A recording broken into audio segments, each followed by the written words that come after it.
Ladies and gentlemen, you're watching the Foodcaster show. I am Michael 7 Michael. That's right, you're watching Foodcaster. And today we have Sam Eats Plants. How you doing, Sam? Hi, y'all. I'm cool. And I would like to shout out our sponsor, this beautiful, scientific-looking microphone, which makes me sound awesome. It's by SoundShark. You could always go to soundsharkaudio.com and check that out. So, Sam? Yes. This is the thing. Tell me. The last time we did a show, someone was saying, hey, I want to go on a diet. What's up with that keto diet? Do you know anything about the keto diet? So, I know a lot about food, and the keto diet is one of the ones I know the least about, but this is what I know of it. It is a majority fat calorie diet. Okay. But different from Atkins, because Atkins was a very fat diet and no carbs. Okay. And I think this one is focused on fat, but not just any fat. I'm not sure if they're into like just copious amounts of butter on everything. Also eating real food. Now, just like Atkins, it seems like people do lose weight well on this. Makes sense. You're eating more fat. That means you're eating less carbohydrates, which means sometimes you're eating less calories. Okay. And some people find that they are exercising better. So I can't negate anecdotal stories, and I haven't seen data to suggest anything. I haven't seen any data on keto diets.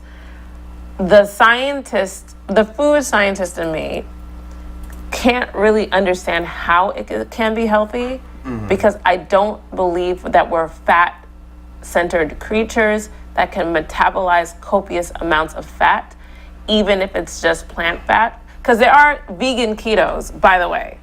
Okay. There are vegan people who go on a ketogenic diet. So they eat lots of like almond butter and avocados and coconut milk and coconut meat. Which to me seems healthier than doing a keto diet with animal products.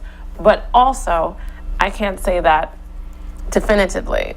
Yeah, because I see right here, you see the avocado and but also chicken's in there. Yeah.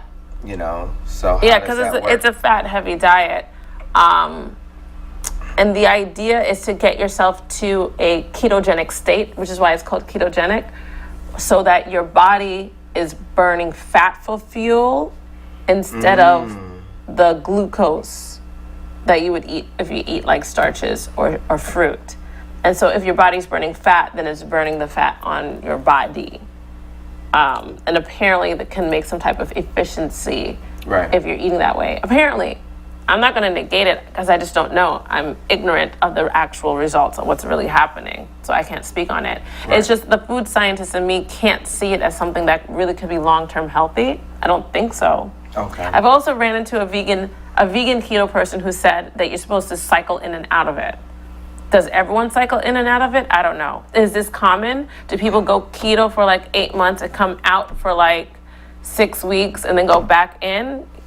All these things I don't know. There's a wild, wild west out there with keto. So for me, I think that makes sense. The cycle kind of makes sense. You're shocking the body. It could. Right? It could. For a certain amount of time. It could. I'm really on this place, though, that I can't see a high-fat diet being healthy, but maybe it is, and I just don't know. So that's where I stand. The jury's out for me, because I just don't know. Where did you start studying?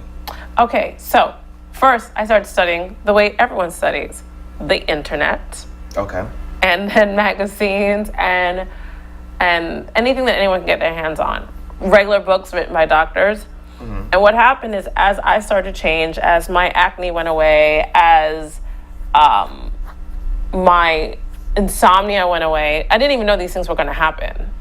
And I was still eating animal products and everything, but my friends started coming to me for advice just because I had made certain changes in my life. And then I would say, oh, I don't know, but this is what I think. And then they'd do it and they'd get better. So enough people said, you should do this for a living, Sam. And I started thinking, you should eat plants for a living, Sam. Maybe. Well, I do nutrition counseling for people who are sick. Okay. And so I was helping people with like acute issues like headaches or UTIs, like people who didn't have insurance. That was me at one point. So they're like, well, I can't get medicine. What should I do with food? Right. And I'd be like, I don't know, try this. And then it would work. So I'm like, maybe these people have something. Maybe I should get some formal training. So I went to a place called the Academy of Healing Nutrition. It is not a plant-based healing type of academy at all. Is this some kind of like vegan school? It's not. Though I would still go to that, but no, it was not. It was very centered in a lot of ancient stuff. And food energetic type things, and combinations and spirit and things like that too. But it was great.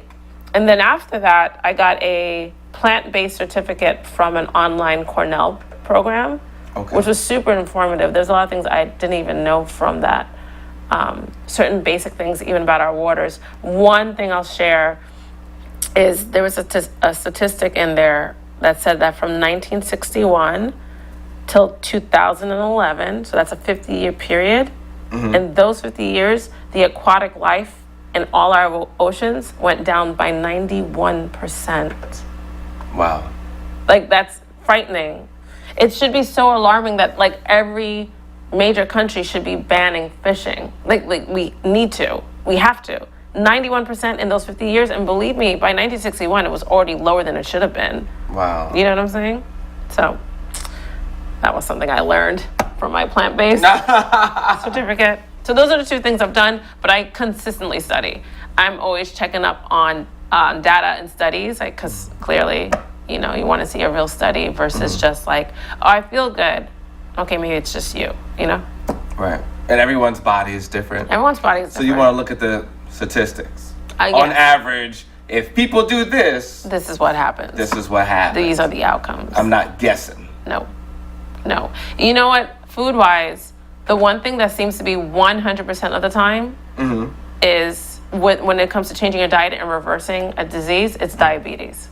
100% of the time, when there's a diabetes reversal study, everyone reverses it. Wow. So there you go. Wow. There you go.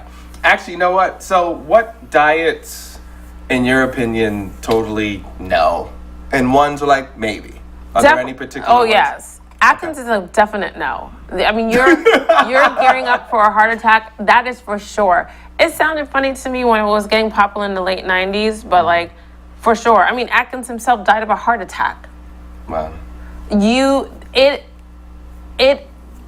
encourages copious amounts of animal flesh, eggs, butter, cheese, and no carbohydrates. The problem is we run on carbohydrates. And the problem is saturated fat and cholesterol damage our arteries and our cells. Wow. Anyway, I was a personal trainer back in the day when Atkins diet was like the thing. And so a lot of personal trainers, I was never on Atkins. It never resonated with me. But a lot of personal trainers were. And let me tell you what would happen. Their skin would be greasy, their hair would be greasy, they'd be moody because your hormones are all messed up eating that way. Their hormones, they would be moody. You pee all the time because you're not eating carbohydrates, and that means you're dehydrated. So I don't know if I mentioned this before, but carbohydrates are what get water molecules into your cells. If you don't eat carbs, you can't get water into your cells. So then you're habitually dehydrated. So they'll be thirsty. And anyone who's ever seen this, whether you're a personal trainer or you yourself who've been on the Atkins diet, you're thirsty as hell. You're always drinking water, but you're always peeing it out because your body's not keeping it because you're not eating carbs. Wow. It's one of the worst diets for long-term health. So I'll say that about the Atkins. Must be because you like hit the table. So it must be really bad. Yes. So I'm going to say that about Atkins. There are Whole Foods plant-based diet, I really think is one of the best. And even Whole Foods mostly plants. So like a small amount of like maybe fish. I think that could be healthy too. Nothing that includes dairy is healthy in my book. There's nothing. I cannot find any literature that would really influence us as humans to eat dairy on any type, not even just a regular basis or every now and then or in any moderation. We shouldn't be touching cow's milk at all. It is not good for us in any way, shape, or form, especially Black and Asian people. Especially us. Now, why is that? I think it has something to do with not having as many millennia exposed to eating it. So Europeans have the most exposure to it because they had the least amount of fresh food. Right. So they have far more years of using dairy from other animals in order to survive and have sustenance. If you're living in areas where it's tropical, no matter where it is, modern day Indonesia, Malaysia, modern day Vietnam, Congo, Senegal, places like that, then most of what you're eating is fruits and starch because that's what's there mostly, and it's abundant. Your provisions. If you're a Caribbean, you know what provisions are. Yes, provisions. And those that do not know what that is. These are like yams and but like so many yams, like not even just the yams, like yellow yam and white yam and boiled green banana and yuca, cassava, things of that nature. But yeah, we have less generational exposure to eating dairy from other animals. And so when they talk about lactose intolerance, and I think like among, let's say, Black people, we have these jokes about like being lactose intolerant. No, we all are. It's not just like Black people. It's like all of us are lactose intolerant. We weren't meant to continue eating dairy past a certain age. And we especially weren't meant to drink dairy from another species. And just to give you a little bit of science as to why, there's an enzyme that breaks down the lactose in milk. It's called lactase. We have it in our gut when we're born, and we nurse from our mothers, right? But by the age of 5, 95% of those lactase enzymes are no longer manufactured. Because our body's like, okay, it's done. We are done with milk. But then not only do we continue drinking milk, we drink milk from an animal whose fat content is like incredibly higher than fat content of human milk. And then now we're like, okay, why people have like run belly from drinking milk or eating ice cream. What's a run belly? It's diarrhea. Oh. From drinking milk or eating ice cream. Oh. And also the number one reason for asthma in childhood, eczema in childhood, and allergy in childhood is eating dairy. Oh. And usually if you just stop eating dairy, it goes away. Some people need to stop eating more than dairy, but usually, stop eating that and your child's eczema will clear up in some months. Now, isn't it, or weeks. You were saying that earlier on, what was it, that anemia? Anemia, yes. Same thing, if you change your diet. So anemia is low iron. Right. All right, apparently I was anemic, my mom was anemic, all this stuff, right? I used to donate blood regularly. This is when I was a personal trainer, eating meat, eating dairy, all that stuff, right? I used to donate blood regularly, and half the times I went to donate blood, they'd turn me away because my iron was too low. And I'd be looking at them like, yo, listen, I'm super athletic, like I've never fainted in my life. You want my blood, trust me. But they would turn me away because my iron was too low. So now I'm pregnant and I have a midwife, right? And she tests my iron's low. But she was different. She's not part of like the whole medical community. She was like, eat a lot of greens and put lemon on it. So I did. And then she tested my iron again and it went up. Fast forward, I had to see a doctor for something and then have a follow-up. So I see her. She like bursts into the room. Oh my God, you're anemic. You might have a bleed out. You might have a heart attack on the street with your kids. You need to take iron pills. I said, I'm not taking iron pills. She goes, don't do that to your children. And I'm like, no, I'm not taking iron pills because I know what iron pills do to the body. It was like super toxic on the liver, makes you constipated. I absolutely would never take iron pills. So what I did was eat lots of salad, put citrus all over it. She sees me the next time and goes, you're the anemic one, right? And I said, I mean, my iron was low when I came by. And remember, if they call you anemic, it means that you're habitually anemic. This was like 4 weeks later. My iron level was 14. For those who don't know, 14 is the last number before it's too high. Oh, wow. When I saw her the first time, Now, what kind of greens you had? Whatever, because it doesn't matter. And I'll tell you why it doesn't matter. Iron is in everything green and tons of other stuff too, like beans. Iron is prevalent. Iron's not hard to come by in the plant kingdom. The issue is iron needs a conduit. And the conduit for iron is vitamin C. So this is why a lot of people, especially women, because we have menstrual cycles, are anemic, and they'll eat meat every day. But why are they still anemic? Because the iron is not digestible and usable in metabolic functions in the form of meat, and especially because we're not having meat with citrus. You know what I'm saying? The iron, just like water can only be absorbed in the presence of carbohydrates. Iron can only be utilized in the presence of vitamin C. So, once you have a green smoothie, you got it. Have a salad with anything on it that's a fruit of some sort, you got it. I have some spinach. That's cool. And I got some lemons.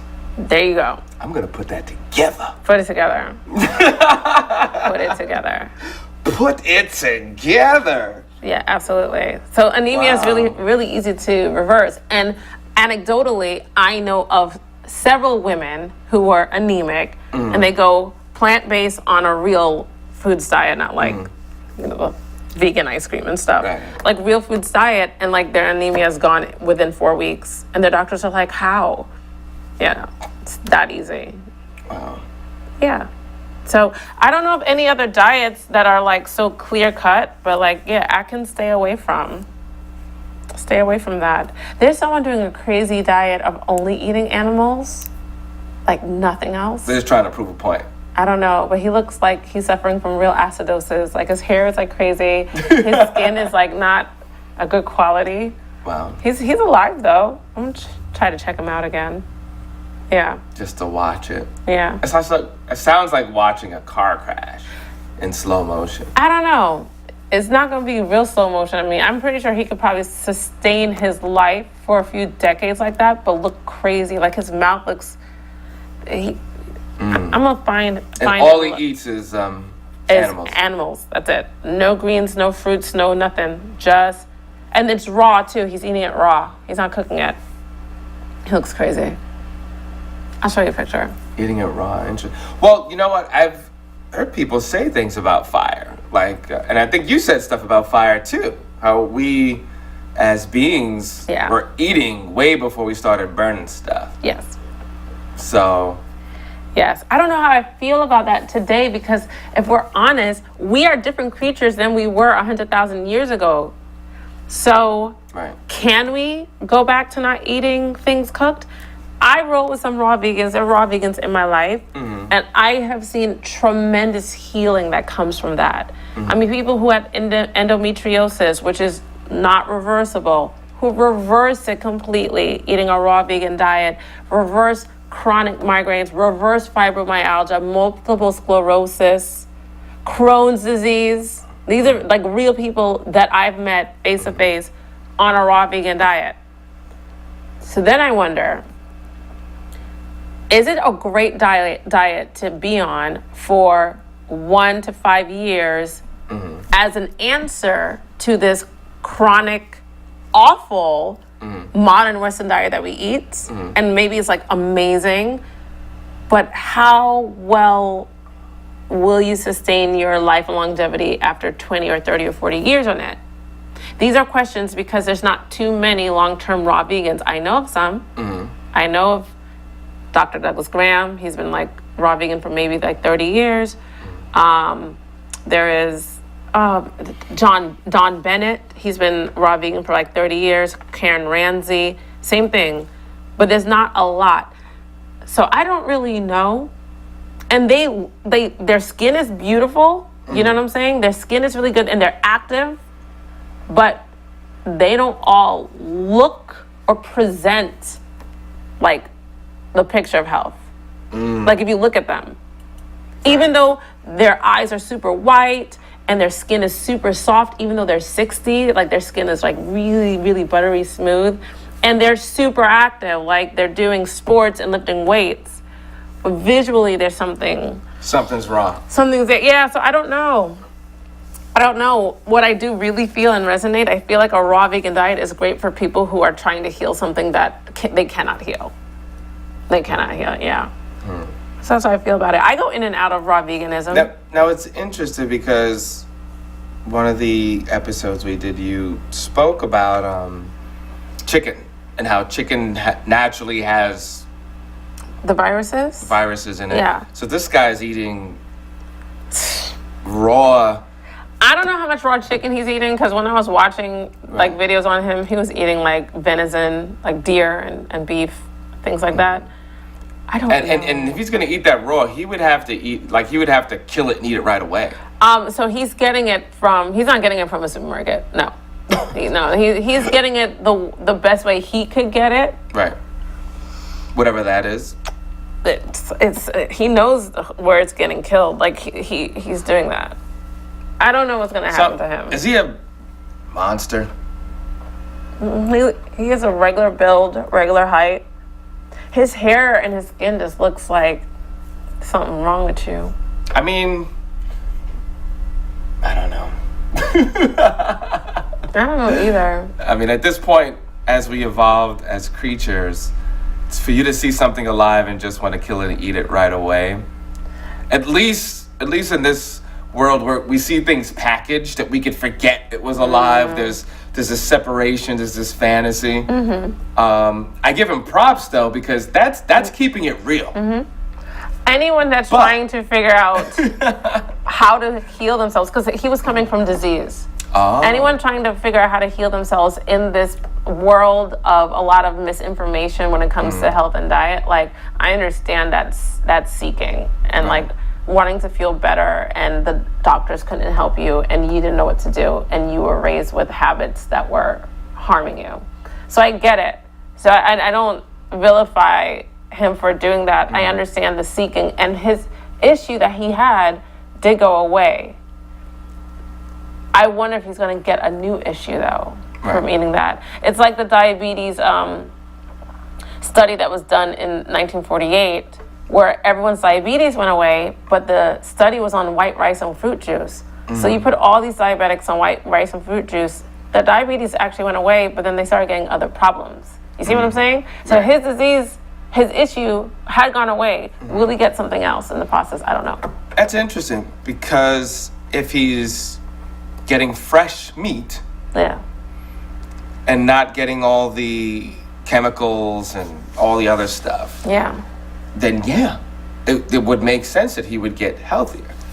And then the meat is not being stored for months or weeks or whatever it is and finally getting to you. I met someone that they worked at a particular place we will not mention where they saw like, the meat decaying and saw like the dates in which it was originally packaged. And by the time it got to him, and it was in the medical, like a hospital kind of thing he was working, where they would just cut things away and still cook it and prepare it. And people will not know. Yeah, that they do. That for sure they do. That I know. And that's scary. Also what is done to, and I'm going to speak particularly to animal agriculture, the way we do it en masse in America, not like the small farmers that have like, that one cow that's like really taken care of and all that stuff. I'm not talking about them. But in the mass production of using animals for human consumption, they typically will have tumors because their lifestyle is an unhealthy lifestyle, so you're going to get cancer. And in the slaughter department, they are instructed, like they know, they can see them, and they cut it away, and it still goes through distribution, and it does end up in the store. that affects us. Because just because you took the tumor out, one, did you cut the tumor and spill some cancer cells in the meat when you did that? Right. Two, did you even get all of it out? Right. Is it like whoosh, assembly line just cut? Oh, this is.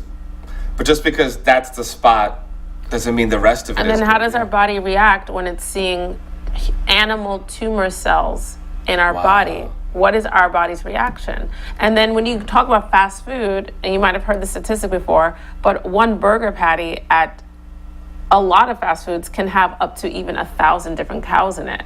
So you can't even splice out which one, because it all just like funnels in. Yeah. Right. You know, they take the cheapest meat and they just grind it up, you know? So it's a whole bunch that comes in. So you don't even, how do you, it's different if it was just from one cow. Then you're like, oh, this cow is sick. Anyone that ate off this cow is going to get this. This is why when there's like this breakout of E. coli, like I don't remember the big one in the 90s from Jack in the Box, that huge one, it was hard to find where it came from because it's like every patty has like hundreds of cows in it. Right. Right. That's when people realized, is when they had drama. I was like, oh, because a lot of people didn't know. No, they didn't know. They didn't know. I mean, that's why in this journey, I say it that way, yeah, it seems to make a lot of sense. I know a broccoli is a broccoli. Yes. I don't have, it's not 20 broccolis mashed together, mystery broccoli. Yeah. I know some people that they eat meat and everything, but they only eat meat if they can see what it is. So they'll have they'll roast a chicken, but they won't have a chicken nugget. I hear you. Yeah. That's wiser. Yeah, I think so. But how do you do that with a cow or a hot dog? You can't. You don't. Yeah. And so unless you literally go to a farm in Vermont or upstate New York and and there's a cow slaughter that 6 families buy into, and then you deep freeze it, which people do, but that's the only way to do it when it's a cow. Wow. Yeah. Yeah. And the scary part about it is that the GMO, these fruits and vegetables. I don't know if I mentioned, but I had a watermelon in the Caribbean. Oh. And it actually had seeds. And it probably was sweeter too. And actually, it's wow. And I remember as a kid, and you would constantly taking seeds out. Taking so seeds annoying. out. Yeah. So annoying, but at least it was real. For sure. Now it's hardly any seeds. The seeds are white. Yeah. That's not real watermelon. Yeah, it's hybridized, but it's not GMO. There's a difference. GMO is genetically modified organism is people in a lab playing with genes and then replacing them into seeds and things and then growing. But you can hybridize things by grafting a grape branch to an apricot branch, and you get some type of hybrid of that, which is not GMO. That does not cause. Officially, we don't know what GMOs are really doing to us, officially. Right. We can have suppositions and I think this, I think that. We don't know for sure. And I'm sure they could argue, it's not doing anything to anybody. Yeah, they do argue because they've gone to court. There are people who've had terminal cancer because of certain things. And one guy just got a huge payout, but he's probably going to be dead within a year before he gets it. But anyway, it's a whole nother. Right. So we don't know officially the long-term issue with GMOs, but hybridization, the regular human just grafting, we've been doing that for thousands of years. Well, yeah. So those watermelons mostly are not GMO. Oh. Mostly. So we don't have to fear them for not having seeds. Okay. We can question how much less nutritional value they might have. But we don't have to fear it in the way, let's say, GMO corn, where they literally taking a salmon gene and a carrot gene and this and there. And you know what's crazy? People who are allergic to fish, if you have a GMO plant product that had a fish gene in it, they could be allergic to that and not realize that that's where it's coming from. Wow. Yeah. That's right, because some of the experiments is really to so that way they don't have to use so many pesticides. I've heard of that. Where it's for more yield, faster growth. So if something takes, let's say, 6 months to grow to maturity and it grows 6 feet high. So you can GMO something for it to grow to maturity in half the time, 3 months, and it's like 12 feet high. And so you can make more money. That's the idea. You make more money. The problem is like it ravages our soil. There's a nut in Brazil that most people are allergic to, but it grows really, really fast. And they've been mixing that with the, splicing that with the American peanut. So that's why a lot of people all of a sudden are allergic. Shit. Yeah. See, I know some things. I know some things. Wow. Yeah, so because I was like, as a kid, I'm good with peanuts, but randomly feel a little tickle. And it's 9 times out of 10 because they spliced it with that nut, because it just makes it grow faster. Because why are people allergic to peanuts? Shouldn't Well, you know what? Peanuts are one of those things that people have kind of always been allergic to. So that the peanut one is not the big deal not to me. surprised? Okay. The other things that people are becoming allergic to, I'm like, what is going on? Oh, or should I say people that were never allergic to peanuts, all of a sudden the last 10, 15 years? Even that, people can gain allergic reactions. Now, the question is, should we be getting allergic gaining it through time? I know someone who used to be able to eat asparagus who can't eat asparagus anymore. I know